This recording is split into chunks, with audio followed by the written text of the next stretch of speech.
The year 2024 is over and it went by fast.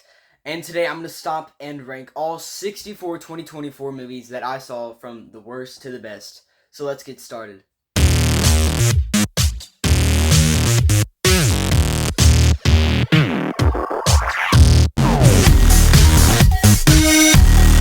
What's going on, everybody? Welcome back to Geek City. I want to mention, as always, that there are a ton of movies that come out every year that I'm not able to check out because I don't have time or it's not available on a streaming service that I have.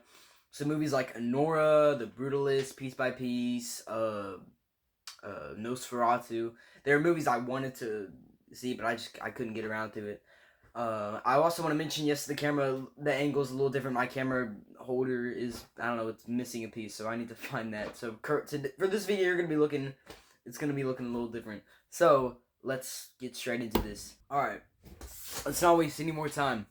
In last place, the worst movie of 2024, in my opinion, was A Family Affair. You may not know. You probably have not heard of this movie. That's there's a reason for that. I couldn't name a single positive thing about it. Because unlike even the movies that I don't like on this, I can at least name one positive thing. But with this movie, it's not possible. It's obvious that none of the cast want to be here, and the two leads with Nicole Kidman and Zac Efron have like zero chemistry. The lead character is insufferable. Joey King, I believe is her name, and she's not fun. The lead character sucks. There's no funny jokes, so it's a rom-com but minus the comedy, and you know there's no chemistry, so you don't have the romance or the comedy. And I never want to see the movie again. And yeah, I forgot what to talk about with it because it's not good. And also I want to mention, since I saw more movies this year, I'm gonna try not to talk about them as much because I don't want to take too long. But the next movie I saw is this one I will remember for a long time, just not for good reasons. It's a Joker Foley a Doo-Doo. I mean, the whole point of this movie is just to troll. I think they did what they wanted to do, and that's troll. I mean, if you wanted, that you followed up the Scorsese comic book character study with a courtroom drama musical. I mean, do you want to watch a movie where the lead character falls in love and is used by the love interest and is implied that they get raped and killed? You want to see the character that you saw in the first movie get raped, killed, and manipulated? You want to see all that? No. Yeah, it's a miserable experience if you're a fan of the first one. So I feel like this is what they were trying to do. They were trying to piss everybody off, and I mean, you did that, but I'm not gonna like it just because you did that. You just pissed everybody off, and that's, I guess, good job. You got what you wanted. Number 62 is Mousetrap. This is another one of those like cash grab horror movies where they take an IP that's like public domain, and they don't actually like try. Like there's zero plot, zero interesting characters. It's just an excuse to make a quick buck of Christmas, Mickey Mouse horror. I mean, I'll go check that out. It's like the Winnie Pooh Blood and Honey movies, but this one doesn't have any lore or anything remotely interesting. It's just Mickey Mouse mask killing people. Luckily, nobody liked this movie, so maybe people have learned by now that if you're gonna do these like IP horror movies, you have to actually do something interesting, like Winnie the Pooh, Blood and Honey 2, which we'll talk about later. Next up is Madam Web. I mean, it's another one of these Sony Spider-Man movies without Spider-Man. Have you ever wanted to see the origin story of D-tier Spider-Man characters? No? I mean, here it is. I mean, Dakota Johnson obviously does not want to be in this movie. There are like these obvious reshoots, and they're like, you can tell it was edited, like the voiceovers are awful. It looks like something out of Squid Game. I mean, the writing and the dialogue is bad, and now that Craven also bombed and Venom didn't do great either, they've stopped with these Sony movies. This movie was so bad I didn't even bother checking out Venom or Craven. And I've been a defender of these movies. They're dumb fun, but it's getting to a point. Morbius was so bad, and now this, I'm like, I don't want to do this anymore. Next up is Megamind 2. The original Megamind is like a classic animated superhero comedy about a super villain turned good. It's so great. But this one is like a cheap sequel with some of the worst voice acting of all time. It's like they couldn't afford a single actor from the first film. So the animation looks like so bad. It looks super cheap. And the story is nowhere near on the same level. There's no character arc or anything. So it's Megamind, but like 10 times cheaper. It feels like an episode of like a TV series, but like one of those really bad ones. It's awful, and this movie never needs to be made. I feel like they should have taken like an actual big budget Megamind 2. We'll probably never get that. I'll probably never get an actual Megamind sequel now. And at 59, The Uglies. This is another Netflix movie. There's a lot of Netflix movies on this list. Some great, some bad. A lot in the bad category. Just overall streaming was not great this year. But this is another Netflix movie, and it's adapting a book about kids, and they have to like look ugly until you turn a certain age, and you can like look, and then you'll get a surgery and you'll look good. I haven't read the book, but from what I've heard, apparently like it's a lot better. I don't really have anything else to like say here. This movie was just not good, and I don't ever want to watch it again. It was just another one of these streaming movies based on a book. Next up is Time Cut. The interesting one about this one is because it's kind of the basic setup of a movie that came out last year called Totally Killer. A movie that everyone seemed to really enjoy. It was pretty high up on my list last year when I ranked this. But this one is PG-13 with way worse characters, and overall it just feels like soulless. It's a blatant copy with a killer that looks almost exactly the same. Now, like I've heard that this one was filmed first. And if that's true, Totally Killer is still 10 times better. So, this is the same movie, but it's literally just take Totally Killer, but make it 2000s instead of 80s and make it boring. It's PG-13, so there's not great kills. There's none of the funny, raunchy humor or jokes or anything. It's just the bland, boring version of Totally Killer. But yeah. At 57 is My Spy: Eternal City. You remember that one like COVID movie that came out like 4 years ago on Amazon? Yeah, I mean everybody forgot about it. I saw this movie come out. I saw the sequel was coming out. I was like, wait, I totally forgot about that. I mean, it came out 2020. The first one, it was fun enough, a spy with a kid and everything, and he has to like raise his kid as a spy. But this one, now that the kid is a teenager, like the jokes aren't landing. As it's not as fun to see. The dynamic isn't as fun because it's a teenager, not just like a little kid. Um, I mean, it's not like the first one was a masterpiece or anything. It's just it was a more forgetful version of that first one, and it doesn't have that. It doesn't have that charm of being a kid. It's now a teenager. Yeah. Next up, we have yes, I got my soda ready. We have a lot of these to go through. Next up, we have Descendants: Rise of Red. Okay, I admit when I was younger, I used to watch all these Descendants and Zombies movies, but I mean, looking back, my sister watches these, and it's miserable to watch. There's nothing good about them that I can find other than just nostalgia. And I feel like this new one is even worse. It's not like the first three were masterpieces or anything. They're terrible, but this one's even worse because you don't even have the characters that you've kind of grown up with. And, like, I know they were dealt an unfortunate hand with the passing of Cameron Boyce, but I feel like this was, like, the worst way to honor him. He's probably rolling over in his grave right now. This is, I don't know if that's rude or something, but it was just awful. Like, all the new characters have, like, zero charm compared to the original group, and the songs are even awful. Again, those first two movies aren't exactly, they're, like, not exactly on a high bar, but this one's even worse. This is that movie have you seen that? Call us Aladdin. He's like, the Call us Aladdin. Oh, dropped my ring. Call us Aladdin, that came from this movie. It's stuff like that, just moments where it's like, oh, that's so cringy. Number 55, The Underdogs. Love Snoop Dogg, but this is not good. It's like this movie where Snoop Dogg plays a football player who has to like coach this school, this little kids team. But I mean, there's been like a million movies. I feel like I've seen like this movie like a bajillion times. I feel like I've seen this style of movie with a dude who could have made it or did make it, and now he has to teach a little team or something. I feel like I've seen that a lot of times. But the one that makes this one a little special is it has the raunchy Snoop Dogg humor. But I don't know, it just didn't click with me. I didn't find the humor to be very funny, and nothing really stood out to me. I mean, Snoop Dogg, I guess, is decent, he's fun, but he's just kind of playing himself here. Next up is Borderlands. I feel like looking back, I may have put this movie a little too high. It's still low, it's still crap. I've never played the Borderlands games before, but I've heard, a lot of people I know play that games, and this is, just from what I've heard, a terrible adaptation. Again, I haven't played these games, but it feels like just another movie adaptation cracked out by Hollywood starring a bunch of pretty actors. It looks awful. The jokes aren't landing, and it's just a poor man's version of Guardians of the Galaxy. You can very much see the similarities if you look at them. And apparently this movie was like reshot a bunch, and they made it PG-13, even though it's not. That's not matching what the video games are like. And so there's just a lot of stuff. It's crap, and I may put it a little too high. So next up is this movie called Damsel, and I totally forgot about it. Again, so many streaming movies that I watched this year. I had a lot of, well, I kind of had, this has been a busy year, but at the same time, there was just a lot of moments where I was like, I'm just going to watch some crappy streaming movie that come out. Yeah, I totally forgot about this one. I don't really have anything to say. There's not much to remember here, which isn't good. It's like a fantasy movie starring Millie Bobby Brown, but I feel like there's nothing else really clicking me here. It's just another one of these streaming, movies. But at 52, Garfield. So they took the iconic comic book strip about a fat, lazy cat, and they turned it into like a spy movie about daddy issues. I don't know what the idea. I mean, the animation's cool, but I don't know what the point of that was.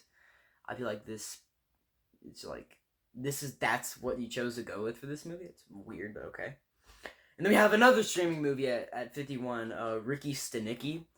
Came out on Amazon early in the year. It's about like a group of friends who like they hire an actor to help lie and get away with doing dumb stuff. This character they created called Ricky Stenicki, so they hire an actor to play Ricky Stenicki. I mean, John Cena's fun enough, and most of the jokes don't land.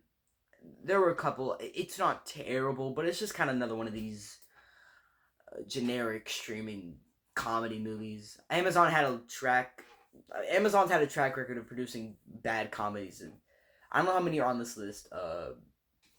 Amazon's made some pretty bad comedies. Alright, so number 50. Rebel Moon, the director's cut, part 1. So Zack Snyder can be a great director. Sometimes, Zack Snyder, Justice League, I like The Watchmen. Man of Steel and Batman v Superman, I feel like those two movies have flaws, but he can be a great director when it comes to visionaries, and he has a vision. But I feel like he can also be really pretentious. And I feel like, so basically these movies came out last year, and they sucked. And so they were like, oh, well, guess what? This isn't the actual cut. Let's release the rated R Zack Snyder versions. I mean, how many of these Zack Snyder director's cut are we going to get? We got 3 versions of Watchmen. We got the original, the directors, and then the one with the comic strip in it. 2 versions of Batman vs. Superman, and the Snyder cut. Which, okay, the Snyder cut, there's actually a valid reason. But, and then, so, I mean, we've had like 7 Zack Snyder director's cuts that could have just been the original cut of the movie. Other than just Zack Snyder Justice League, that makes sense. There's a reason, but overall. And at 49, Rebels Moon Part 2, I guess this one's a little better because there's more action. But I mean, it's not by much. They're not, just on a story level, they look pretty and they look cool, Zack Snyder fun action, but there's no plot here that's really interesting to me. And this was supposed to be like Zack Snyder Star Wars, but he couldn't, he couldn't make a Star Wars movie, so he just made these movies on Netflix. And they're both pretty lame. They're not worth wasting your time. Next up is Crisis on Infinite Earths Part 1. This was the first part of 3 for the conclusion of the DC Tomorrowverse. This is the animated universe that has been only going on for like 3 years because nobody liked it. The Tomorrowverse was very lame. Very few movies that I liked. There wasn't a lot that came out anyway because they weren't that good. This universe ended very soon, and I'm glad it's ending. It didn't even last 5 years. And I feel like the conclusion here is just as consistent as the universe as a whole. It wasn't very good. I didn't think this movie was good. Just like the rest of the universe. I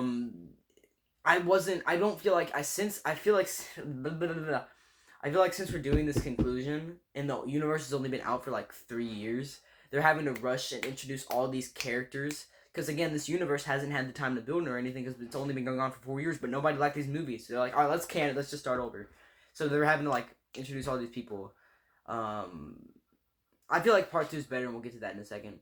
But if I remember, I'm pretty sure the Justice League Tomorrowverse movie was last place last year. Just how greedy it was. Which, go check out that video from last year where I ranked all the 2023 movies, if you're interested. Next up is Mean Girls. This one hurts me. Okay, this personally hurts me. Okay, I'm a theater kid. All right, keep that in mind. You will definitely be able to tell later on in the ranking. Hint, hint.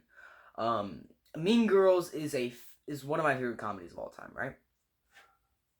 And this in no way does it justice. But it's even worse because of the fact that the Mean Girls Broadway musical is one of my favorite musicals. I did the show a couple years back. Like, I was it wasn't like a professional Broadway or anything, but I just did it like at a theater thing, and it was so much fun, right? And this was just nowhere near the quality of the musical. They removed some of the best songs and replaced them with new ones that are like nowhere near on the same level. The lead actress in this movie, I don't feel like has the vocal range to play Katie. It's not great. It's a very lame movie. Huge disappointment. They in some of the songs that they did keep, they like made them boring and stuff. And man, what a disappointment. Next up, Despicable Me 4. I feel like by now this franchise has just kind of lost all of its charm. They've run out of good ideas because it's kind of hard to drag a franchise that's focused on a lead who's already completed their entire character arc. Gru has not been a bad guy for like 3 movies, so now they're just doing fun shenanigans. I feel like now these movies are just about the Minions doing stupid stuff because Minions sell toys. Like in the first movie, the Minions were not the big part of the movie. They were like fun side characters. Now Minions are the big thing, that big sellers, and now the movies are just, it's like Minions plus a little bit of story with Gru. So there's not really a lot of plot here. It feels like just a bunch of mini subplots. It feels like they combined like a bunch of 10-minute shorts and edited it together. Like, you know the shorts that they put on the DVDs? Like the 2 new animated shorts. It feels like they just combined a bunch of those and made the movie. This was easily the worst of the franchise. I mean, of course it made a lot of money because it was Despicable Me, and those movies make dummy amount of money. But at number 45, Crisis on Infinite Earths Part 2. This one is like partially better. There's more action, and there's a large focus on the Batman family, which is kind of cool. And I wish Jensen Ackles' Batman wasn't wasted like this. Hopefully we see him in the Batman in the DC universe. James Gunn cast Jensen Ackles. But still, I feel like both these movies are lame. And I never bothered checking out the third one. I haven't seen Part 3, and I'm not going to. I don't care enough. There's very few good movies in this franchise, this DC animated universe, Tomorrowverse, and hopefully the next reboot will be a lot better, because the Tomorrowverse was awful. I want to mention now that we're getting into movies that are like in the kind of the, they're not bad. If someone asked me, I'd probably go around here. Usually most of these movies are just forgetful. So the stuff before I would probably go negative on, maybe mixed negative, but now we are in the, it's not like 5, 6 out of 10, that type of area. So this next movie is called Roleplay. This is another streaming movie. This was, I believe, the first movie I saw this year, and I totally forgot about it. I've got a lot of the movie. I remember it being kind of fun with like, there being like this idea of this couple, and there's like stuff involving like a spy, and they're role playing, and then shenanigans, and I just remember it wasn't that bad. It didn't piss me off or anything. But it's just another one of these movies, and that's that. Another forgetful movie was the Beekeeper. It's that Jason Statham movie about like a dude getting revenge, and But I feel like this is another one of those movies I've seen 1,000 times. It's fine. If you want a harmless, stupid action movie, this is for you. It doesn't do anything wrong or offensive. It's just another one of those action movies. So there's that. The next one is Red 1, which I kind of say the same thing for. It's another generic Hollywood action movie starring pretty people. But I mean, this one has a Christmas vibe, so I guess it's a little better. But the movie also cost like $350 million, and it bombed at the box office. It's just another one of those basic Hollywood action movies.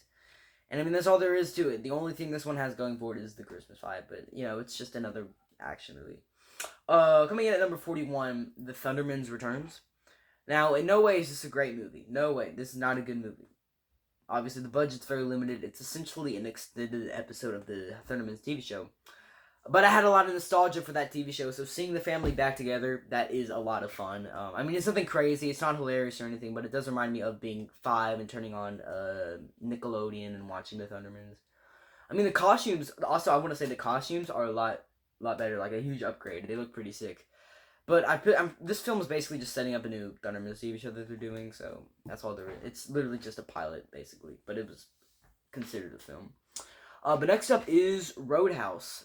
This is a movie starring Jake Gyllenhaal, and it's a remake of the classic action movie, but with a modern day streaming service feel to it.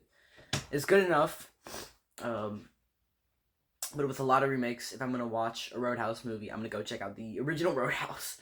I mean, it has Post Malone in it. I guess that's cool. I mean, there's some fun action. It's decent enough. It doesn't bother me or anything. It just, not enough to make it farther on the list. Next up, Winnie the Pooh, Blood and Honey 2. The first Blood and Honey movie was trash, and it felt like the Mousetrap that came out this year. I didn't see it, so last year I didn't see Blood and Honey, so that's why it was on the list. I saw it this year, and I was like, oh, this is bad. I don't want to watch part 2, because it just the first one just felt like a cash grab. It was just, oh, let's just make a movie with like, the Winnie the Pooh and it'll make money, and it did. I feel like the creators saw the criticism and decided to actually make a decent movie. Compared to the first one, this one's like 10 times better. The budget's better, so it has like better kills, actually decent, more memorable characters. And some more of the Winnie the Pooh friends are joined, and they actually look a lot better now. Like, again, I feel like the budget actually helped this movie a lot. So, I mean, is the movie great? I mean, no. But it's 10 times better than the first one, and I'm kind of interested to see how this universe goes, because I believe the next one is going to be Pinocchio, and it has Robert Englund in it. So, hopefully, that's even better than this. Hopefully, we can actually have a decent universe here. Number 38, The Ministry of Ungentlemanly Warfare. I've never been a big Guy Ritchie guy, so to me, this is just another one of those movies. I mean, it's fun, to see Henry Cavill beating up Nazis. Superman, punching Nazis, but overall, I don't know. It's a fun action movie. I need a little more to this. The cast is having a good time. You can tell. It's not terrible or anything. It's just, I don't know. This isn't one I'm gonna rewatch a lot. We're kind of in that area of movies where I'm just kind of saying the same thing over and over again because there's not much else to it. But next up is Horizon: An American Saga Part 1. This feels like, or at least to me, it felt like Kevin Costner just trying to win an Oscar for Best Picture or something, but it doesn't really have that sauce. It's boring. I mean, it goes on for way too long. I definitely will not be watching part 2 or 3 of this movie whenever they come out. I don't know why. I don't recall anybody who went to go see this movie either, so I don't think anybody else seemed to really enjoy it. It's just kind of boring, but I guess the production and all that, there's some cool cast and stuff in it. 36, Maxine. Ooh, it's good. We're in the good category. We're everything onward. I would go not mixed. I would go positive on. Maxine's good, but it's a huge disappointment. X and Pearl are great modern horror movies, and this was supposed to be kind of the conclusion to that trilogy, but it was nowhere near on the level as the first two. The plot twist for the end of the movie is like obvious, and it can be seen from a mile away. I guess the Los Angeles, Hollywood, dirty Hollywood vibe is cool. I just feel like compared to the first two movies, the characters are not as interesting or likable. The kills are boring, and it was very, very predictable. You can figure out the plot twist from like the first scene because it's so obvious. It's cool to see Kevin Bacon and Mia Goth they give good performances, but this was just very disappointing. It was a very disappointing conclusion. But next up is Beetlejuice. I like the first film. This is a sequel I personally wasn't really asking for, though. I don't feel like Beetlejuice needed a sequel. The cast is having fun. It has some of the iconic Tim Burton quirkiness to it, but it's nothing crazy for me. This is a movie I don't think I'll probably watch a lot. It's good enough, though. I'm just not a big Beetlejuice fan. I'm not big enough of a Beetlejuice fan to need a sequel. I like the first film. But, it's not as fun. And I feel like one of the issues is not as fun without the couple from the first movie, Alec Baldwin and them trying to get the house back. I like that vibe a lot more than this film. It's not terrible. If I'm gonna put on a Tim Burton movie, it's not gonna be this one. But number 34, Jackpot. This is like an Amazon comedy, and I feel like compared to the other ones, it's better. I like this one. It takes place in the future where it's like the winner of a lottery gets hunted down, like if there's a bounty hunter. But it's interesting because what they do is you can hire like lawyers to help protect you from getting hunted. So John Cena is like a lawyer who you can hire to defend you, and they get a percentage of the lottery. It was fun, not bad or anything, not fantastic, just a fun little movie where you get to see John Cena kill people, in a cartoonish way. On my back. Okay. Next one is this Netflix movie called Incoming. Starring a bunch of kids. I had some fun with this one. This very much felt to me like it's trying to be a modern day Superbad, with like the parties and them trying to get laid and all that. In which Superbad's a great comedy. So if this one kind of has that vibe, so if you're into that, I'd suggest checking it out. It's not personally my type of comedy. I had some fun with it though. It's not going to go down as like an all-time classic or anything, but there was some fun to be had. I'm getting tired already. We're only 24 minutes in. We're like what, halfway through? Yeah, halfway through. I need to go faster. Next up is Trap. So this is M Night Shyamalan Ding Dong's. He M Night Shyamalan Ding Dong's had an interesting career because he's made some fantastic movies, but also he's had some like terrible ones. I don't think this one's actually not bad.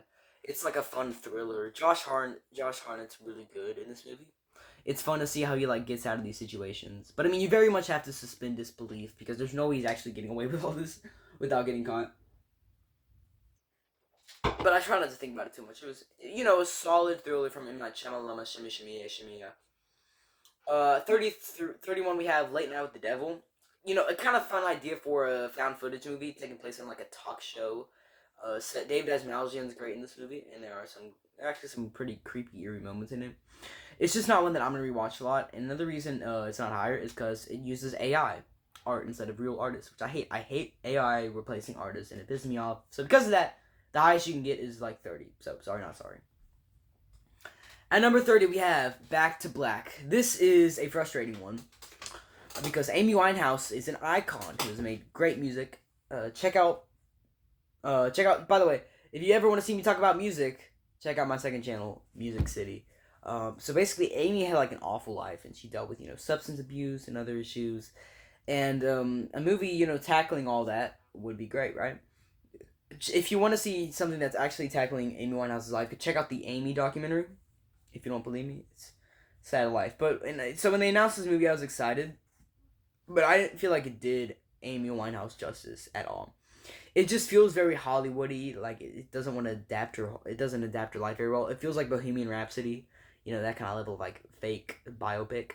The lead actress is great. It's not awful or anything. I'm just disappointed that like there's not a better Amy Winehouse movie. Hopefully it's someday. I'm sure someday we'll get a better one. Next up is Abigail. It's a movie about like criminals having to survive a night with a small vampire ballerina child. Fun concept. It's a fun little horror movie. I think it's the weakest Radio Silence movie, but it's not bad. It's not bad at all. It's really fun. It has some good characters in it. I just think compared to the other movies that Radio Silence has come out made with, it's not very good.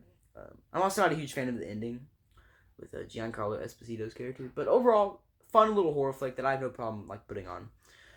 Number 28, Woman of the Hour. This is actually the Anna Kendrick directing debut. It's a true story about like a dating show that featured a serial killer. It's pretty solid. It has some thrilling, creepy parts about it since it actually is a true story. And I after watching it, I was actually a little interested, so I did some research on the actual story here. Pretty creepy that this actually happened. So overall, not bad. Anna Kendrick, not bad. I'm excited to see what else she has in the back. Next up, Lisa Frankenstein. This is like a weird, quirky, offbeat movie about a girl who falls in love with a dead body that was brought back to life. It's not really my type of movie, but there's still some fun to be had here. Catherine Newton is fun in this movie. I feel like overall it was good. It has some gross, dark humor moments in it, which can be a nice change of pace. It was fun. Number 26, A Quiet Place Day One. I feel like so far all of these Quiet Place movies have been really good, and I feel like the concept of A Quiet Place makes sense for a franchise. Because there's so many different stories to tell. The first two take place in it's just one family. And so it's like, what if you make a movie where you have to be quiet in the Big Apple, New York City? That's a fun concept, and I thought the movie did a really good job executing it. This movie just makes me feel more excited to see what they do with this franchise in the future. I remember when they announced it, I was like, we're doing a prequel. What? What are they doing? And it's a lot of fun to see A Quiet Place, but in the Big Apple.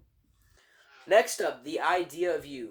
I'm not a rom-com guy, but I actually found myself enjoying this one a lot more than I thought I would. It's very much, it's like tackling the ideas of aging and accepting the fact that you're not always going to be young, and a lot of people let that negatively impact them. The movie actually did a really good job tackling that, and for real, I don't watch romantic comedies, but this was pretty good, and Anne Hathaway and the new He-Man actor had pretty good chemistry. So I'm actually pretty surprised by how much I enjoyed this one. Not bad. Next up, we have The Challengers. Again, I don't have any interest in tennis or romantic movies, but the movie is a lot more than that. It's kind of tackling the ideas of not being as successful as you want it to be, and so like forcing your partner to be the person you couldn't be, and there's that whole love triangle that everybody's been talking about since all three characters were fleshed out in this movie. Since all three of the love triangle characters were fleshed out, it actually works. The love triangle works. The only thing holding it back is that there's like not a single likable character in this movie. Everybody sucks in this movie. Like there's nobody who's likable. Um, Another movie I didn't expect to like, but it actually surprised me. Whew. Number 23. It Ends with Us.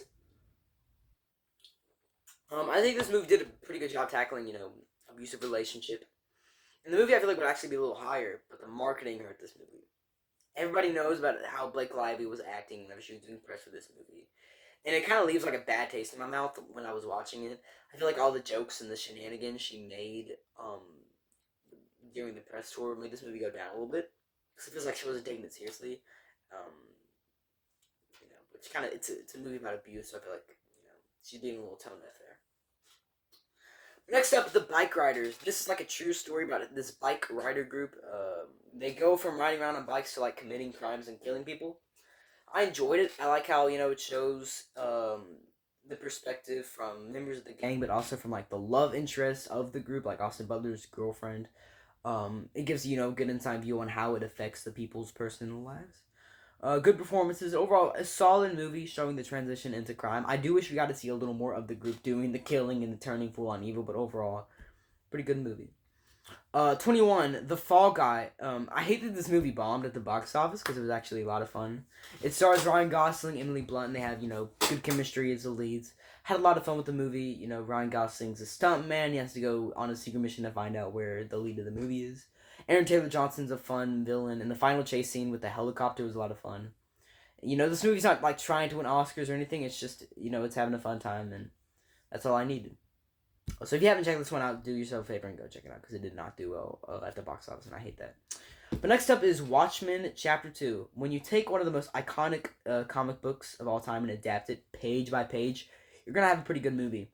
After rewatching these two movies, it made me appreciate the book a lot more, and now I actually enjoy the book a lot more because I reread it. I'm like, okay, I actually get it now. Now I really like the Watchmen book. I enjoyed Chapter 2 a lot. I think it did a good job closing out the story. I just prefer Chapter 1 a little more. But these movies, they go hand in hand. They're all the same quality. I'd say there's much more to say. There's not. Sorry, I'm tired. There's not much more to say other than I thought the animation was good. I preferred these animated Watchmen movies over the Zack Snyder one. They're pretty good. But in between the two Watchmen movies, we have If, a John Krasinski movie that I thought would be like a harmless comedy, but I didn't know it would be so sad. This movie had me tearing up like the whole time. A lot more than I thought it would. Ryan Reynolds is a lot of fun in the lead, and Kaylee Fleming is really good too from The Walking Dead. And like the visuals of all the different imaginary characters are really cool, and it has a really fun voice cast. I feel like the plot twist about Ryan Reynolds' character was really predictable. Where that went, I was like, okay, that's obvious. But I still really enjoyed the movie. It was a lot more heartfelt than I thought it would be. And the next up is Watchmen Chapter 1. Everything I said about Chapter 1, Chapter 2 can be put here. They took the comic panel for panel. Because of that, the movies are pretty good. Animation's great overall. I just thought these movies were pretty solid. I just preferred the first half a little more because of the stuff covered in that part involving the mystery. I'm so tired. Number 17, Longlegs. I think what affected my viewing of this movie was that it was hyped as one of the scariest movies of all time. I'm like, yeah, no, it's not. But I still thought it was like a solid horror movie. There's some scary parts, including the Nicolas Cage performance. So although I don't think it was as good as everybody was making it out to be, I still had a good time with it. Some pretty decent scares in here. My favorite scene is actually the opening one, with the sound effects and the appearance of Nicolas Cage. That was pretty creepy. Another solid, horror movie. I remember that one was really trendy. But number 16 is Twisters. This did the job of being a fun summer blockbuster. It's not trying to be like a classic Oscar-winning movie. It's just having a good time. I really enjoyed it. I feel like Glenn Powell was a ton of fun in it. And the chase scenes along the tornadoes were a lot of fun. There are a couple of really interesting characters and fun performances. It has Superman in it. So this was easily one of my favorite movies to come out during the summer of this year. There weren't a lot of great ones that came out. Not gonna lie, we kind of had a dud summer blockbuster list. Number 15, Smile 2. Just like Longlegs, I feel like this movie was hyped up as one of the scariest movies of all time, and I don't agree. I'm pretty sure, I think after rewatching it, I think I preferred the first one just a little more. Not to say this movie isn't good. The opening scene is great, and the idea of like a singer on tour is terrifying for a smile curse. This one is a lot more brutal. I feel like I enjoyed the first one more because it's more about solving the mystery of what the Smile Curse is. But in this one, we already know what it is because we saw the first one. We already know what's going down.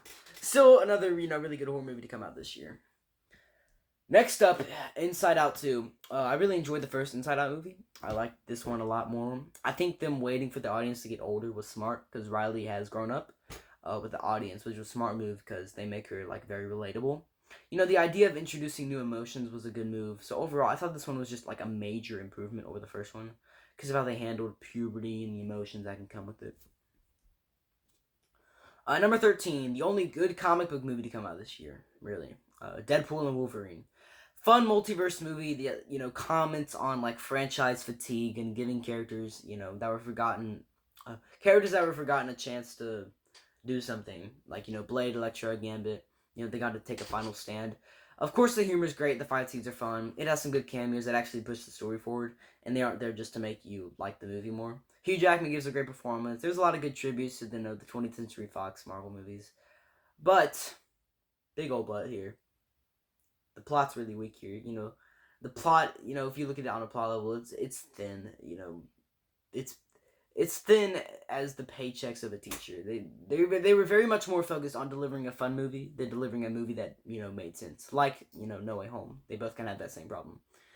Next up, We Live in Time. This is an A24 romantic drama starring Florence Pugh and Andrew Garfield. I didn't really know what to expect going into this, but I was shocked by how good it was. The whole idea of this movie is that like Florence Pugh's character gets cancer, and so the whole movie is them like looking back on their life together and looking through kind of a positive perspective. So the movie can be thin on a plot perspective, but it was great at showing the couple going through a rough time and trying to look back at old memories in a positive way. Although I kind of figured out as soon as very you can figure out very early on how the movie's gonna end. But it didn't really bother me because I thought it was handled really well. A good emotional ending. Overall, really good movie. That about rethinking your life through a positive way and enjoying the time you have with your loved ones. Number 11, Sonic 3. I feel like each of these Sonic movies have just gotten better. Like the animation of each of the characters looks great.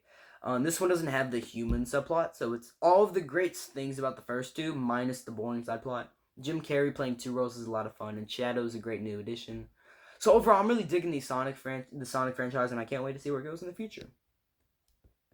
Alright, so now we're in the top 10. This was an interesting year for movies, because I can't put my finger on why. It just felt different, for better or worse.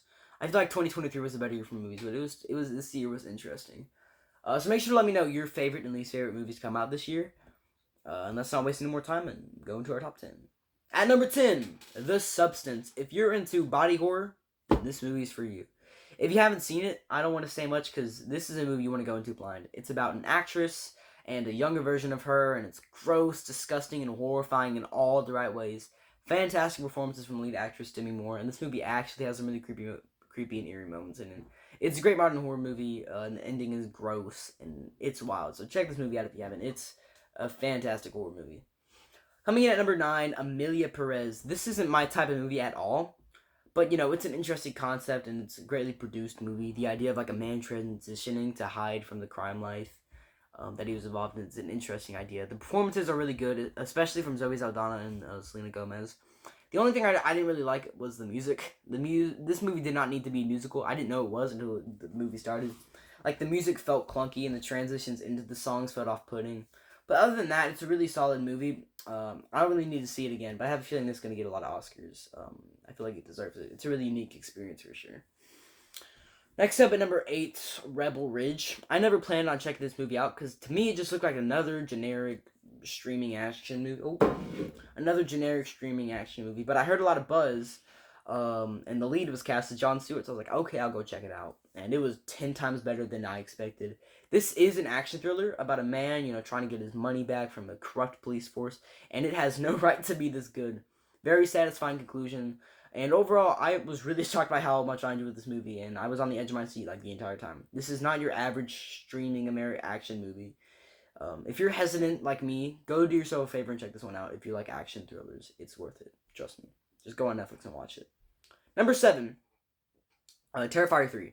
This is my personal favorite horror movie to come out this year. By the way, check out my Terrifier ranking if you haven't already.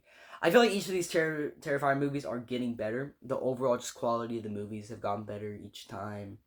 The kills have gotten more gory. And this movie easily has the most plot compared to the other two. The kills are brutal. There are more updates to the lore of Art the Clown, and the ending of this movie is crazy, and it sets up a great finale for Terrifier 4. I feel like the Christmas vibe and the atmosphere also helps this movie a lot. And who knows, maybe this will become a movie I rewatch every Christmas. Overall, this is my favorite horror movie of the year. I'm running out of energy. I don't know if you guys are talking. I'm tired. This is a lot of talking. And I gotta speed this up. I'm running out of time. Coming in number 6, Dune Part 2. One of the first big blockbuster movies to come out this year. I believe it came out in March. And I enjoyed the first Dune, and I feel like this one was a major improvement. The first one was all about setting up. So this one could be all about the war. The best word to describe this movie would be epic. The fight scenes are fantastic. The movie overall just looks incredible because these movies have an incredible production to them. I feel like watching this movie in theaters also helped my experience because of just how big this movie is and how epic it is in scope and scale. So I can't wait for the third movie to come out and close this trilogy. I have no doubt it will be great because so far these movies have just gotten better. Overall, another great fantasy movie that in a couple years will definitely go down as one of the best of the genre because this is truly an incredible experience. Now it's time for top 5. Number 5 for me is going to be Hitman. This was another Netflix movie that I didn't know what to expect, but it was really good. It's roughly based on a true story about a dude that pretended to be a hitman, and I really liked it. I think this movie shows that Glenn Powell's a really good actor, and we're going to be seeing him around a lot. A lot of the side characters are fun, and the ending's really offbeat, and it makes you have a moral crisis because of the things that our lead characters do. It has a weird sense of humor to it, but it really worked for me. And overall, another great movie that everyone needs to check out on Netflix if you haven't. Also, this is the movie I was watching when I broke up with my crazy ex-girlfriend, so maybe that pushes it up a bit. I'm kidding, I'm not. Number 4, Sing Sing. This is a true story about a theater troupe in prison, and this was one that I heard a lot of buzz about, and I was not disappointed. Although prison is, it's a brutal, horrible place, this actually kind of has a little bit of a brighter part to it, or it comes to this group finding a community, and a family. It stars Coleman Domingo, with gives a great performance in the lead. It's this movie about this theater group in a prison. As a theater kid, I really like this movie for those reasons. But the writing of this movie also, when it comes to dialogue, is incredible. Fantastic movie that I hope gets some appreciation at the Oscars, but we're gonna have to wait and see. We are now in top 3. I don't know if I have stressed enough that it was really difficult to rank these movies. Honestly, top 5 here are all movies that I would give a 9 or a 10 out of 10. All these movies should get a ton of love, and I suggest you should everything in the top 5 you should go check out. But I'm really tired. Okay, all right. Coming in at number 3, Transformers 1. This is one of the few big Hollywood movies to come out this year that I really enjoyed, and don't worry, there is one more of those that you will see later down the list. But I'm a huge Transformers fan, and the marketing for this movie did a terrible job showing how great this movie is. It's only an hour and 40 minutes, but it tells an incredible story of these friends splitting apart in a way that doesn't feel rushed at all. The animation is beautiful, and the action looks fantastic, especially on the big screen. The humor is good, but it also knows when to take it seriously. Overall, fantastic movie, and I cannot wait to see where they take these new Transformers animated movies in the future. Next up, at number 2, Wicked. I didn't get to talk about this movie when it came out because it didn't really fit with the theme of the channel, and I already stopped using Geek City 2, which is now Music City, by the way. You should go check it out. But as a theater kid, this was everything I could ask for. It adapts the first act of the play, and I'm glad because we really need to dive into the World of Oz. Incredible production in every single way, whether that be the performances, costumes, set design, CGI. Everything about this movie is fantastic, and I hate that I have to wait a whole year to see the second act of the story. I'll be there day one, though, because this was an incredible film that did the iconic Broadway play justice in every single way. This is something I recommend to anybody that has any interest in films, not just musicals. Not just musicals, because I think you will be blown away by how fantastic of a production it is. But number 1, my favorite movie to come out this year was It's What's Inside. As much as I've hated streaming movies this year, this was an exception, along with Rebel Ridge and... Okay, maybe it wasn't as bad as I thought, but I've talked a lot of crap about streaming movies, but this was one of the exceptions. I did a short review of this over on my second channel, but I need to praise this movie a little more. I didn't know much about it when I heard about it, but when I came out, what am I? I did a yeah. I didn't know much about this movie when it came out, but I've watched it multiple times and since it came out, and this was easily my favorite movie to come out this year. If you haven't checked it out, go do yourself a favor. I don't want to spoil it and give it away, but this is like a trippy movie. It's about people swapping minds at a house party for a wedding, and every character's fun, and they all stand out. Every actor's doing a great job since they're having to play like multiple people in each other's bodies. Um, Everything about this movie, I loved it. The editing, the soundtrack, even like the lighting. This movie feels like something that would be performed on like a stage, and I loved it. The look of this movie with the colorful effects. It uses the weird, offbeat, quirky editing style that the director uses. The screenplay, the twist, turns all along the way. I love this movie, and I hope you check it out. Hopefully, if you check it out, you feel the same way. Because this movie did not get the love it deserves, but it was thrown away as another one of those streaming movies. So go check out It's What's Inside on Netflix. It's so good. Well, that's it. That's how I'd rank every 2024 movie that I saw this year. If you want to let me know your favorite and least favorite movies in the comments, please consider doing so, because I'd love to hear your list. As always, if you enjoyed, please consider liking, subscribing, and I hope to see you next year in the year 2025. And as always, stay geeky.